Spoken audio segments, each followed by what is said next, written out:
here's what we noticed when we looked at our, so on average every year we do 50, 60 new projects, right? Projects could be product lines, businesses, whatever, right? And what we noticed is very often most of the skill problems were actually process problems. So sales doesn't happen, go do a sales training program. Marketing doesn't happen, go attend a marketing training program. The problem was the underlying process was flawed.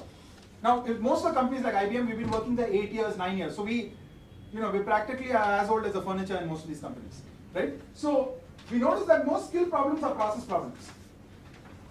And most process problems are business model problems. And most business model problems are offer problems. What is offer? Offer is the value proposition you make, right? So it's not compelling. You can't push your sales guys to get your quotas if this is not a differentiated one. Does that make sense? Right? So, and most offer ineffectiveness is because you don't have insight. What we're going to do is to give you 5 ways to get insight. Okay?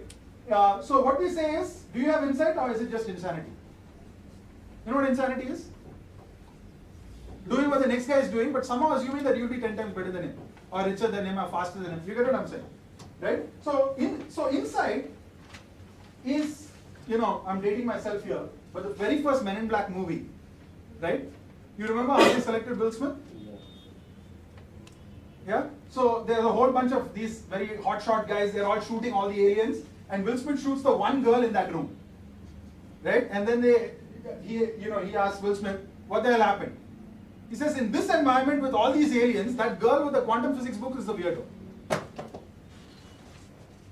Great businesses are about that. What is your version of the weirdo? If you don't have a fundamentally differentiated insight, why should you have differentiated profits or growth? Does that make sense? So we're going to give 5 ways to look at it, okay? But this is what I call, so does your business pass the Men in Black test?